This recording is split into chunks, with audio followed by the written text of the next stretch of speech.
kalau ada apa-apa yang saya dengarkan dari kakek neneknya ini untuk memahami, ya pancen putumu gak Jawa, ya, cucumu gak Jawa. Ini maksudnya untuk berusaha memahami, dan tentu ini berkenaan dengan identitas, jati diri. Maka juga ketika situasi ya sebulan terakhir ini, ada mahasiswa dan mahasiswi bunuh diri, barusan tadi juga di Jakarta, belumnya minggu ini juga di Surabaya. Lalu kemudian juga mempunyai pemikiran, ya apa sih, bagaimana sih mahasiswa kok demikian, kok begitu. Jadi kita mempunyai suatu pandangan, suatu pemikiran tentang identitas. Jadi kalau enggak sesuai, ungkapannya demikian, Romo Ake kok gitu ya, ini wes berarti mempunyai gambaran seorang Romo itu bagaimana. Suster kok begitu ya, lalu muncul macam-macam kok begitu, karena kita mempunyai suatu pengetahuan, pemahaman, pengertian tentang suatu identitas, jati diri, gambaran tentang hakikat, entah itu orang ataupun pekerjaan. Maka juga muncul macam-macam yang berkenaan dengan jati diri itu. Murid mengatakan, guru kok gitu. Gurunya ngomong, murid kok gitu. Kita gitu saja. Ini mau menunjukkan bahwa kita mempunyai pengetahuan, pengertian, pemahaman. Maka hari Minggu ini kita juga diajak melalui bacaan-bacaan kitab suci untuk mengenal jati diri manusia, untuk mengenal jati diri kehidupan, untuk mengenal jati diri bagaimana manusia itu dari lahir, dari keluarga lahir dari perkawinan suami istri.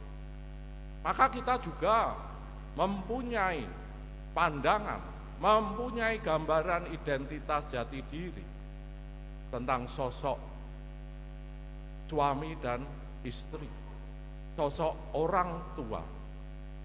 Maka kita juga mempunyai memori-memori, ingatan-ingatan indah ketika kita bisa mengerti, memahami bagaimana identitas itu cocok dengan diriku. Tetapi bukan itu yang mau dimaksudkan dengan pengajaran Yesus yang kita dengarkan mengenai perkawinan. Sejak awal mula dikatakan bahwa Allah menciptakan manusia itu setara, laki-laki dan perempuan. Mereka itu dikatakan laki-laki meninggalkan bapak dan ibunya bukan berarti tidak mencintai lagi, tetapi membangun keluarga baru yang kemudian mereka membangun, berusaha untuk menjadi suatu persekutuan, kebersamaan seluruh hidup. Maka perkawinan adalah kehendak Allah.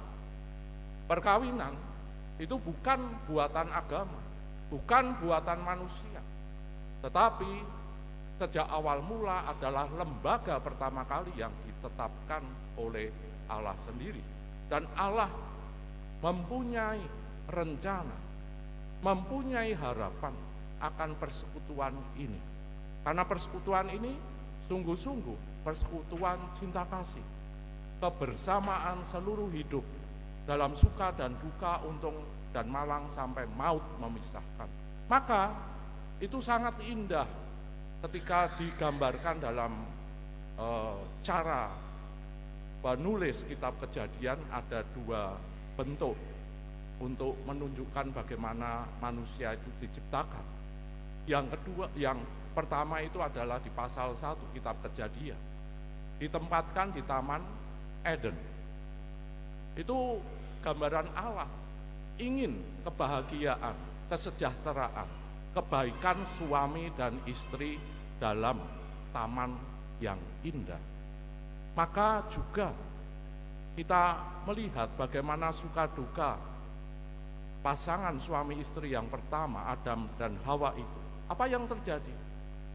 ketika dosa menguasai mereka, mereka menyalahkan satu sama lain kan.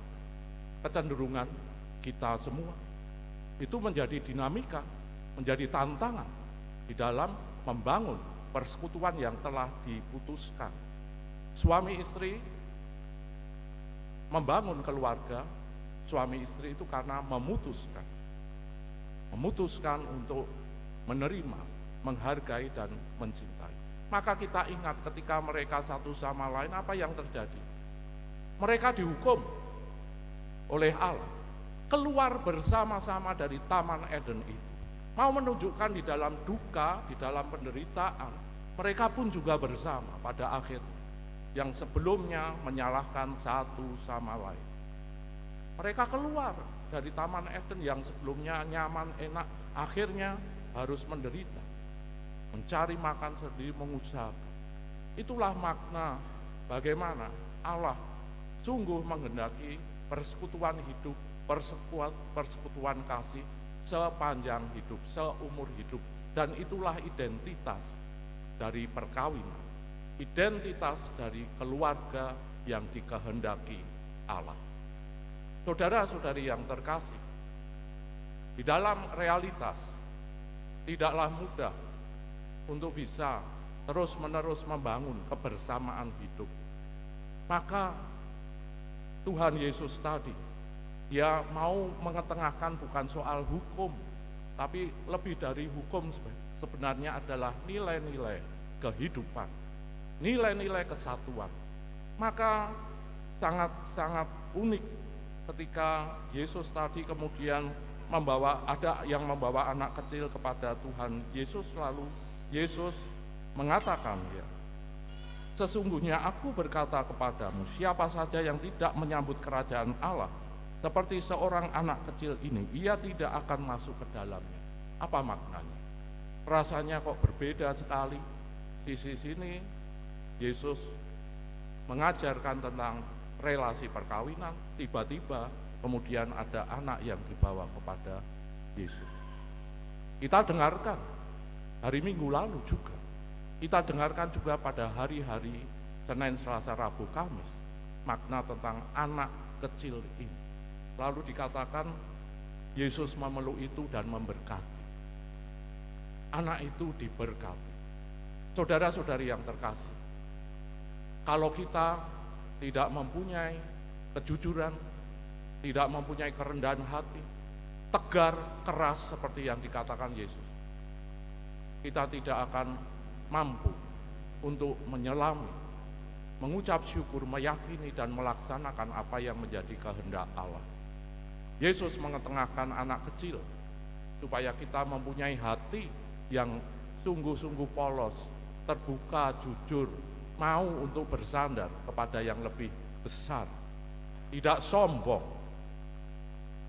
Dan itulah makna ketika perkawinan satu sama lain mau untuk menjadi seperti anak kecil, mau untuk saling menerima, saling mengampuni, saling membangun keputusan saat janji perkawinan dalam suka dan duka.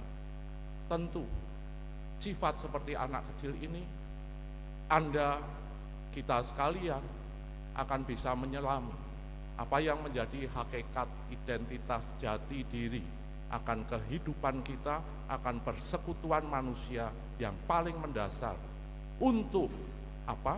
Untuk model-model, wujud-wujud kehidupan sosial lainnya. Semoga kita semakin mampu untuk rendah hati, untuk jujur, polos, tidak terikir, dan juga mengusahakan seperti anak kecil, mau untuk dibentuk, mau untuk taat, selalu dia mendengarkan. Dan semoga ini menjadi suatu spiritualitas kita bersama, khususnya bagi suami istri, bagi keluarga, untuk menjadikan Tuhan pusat hidup kita semua. Amin.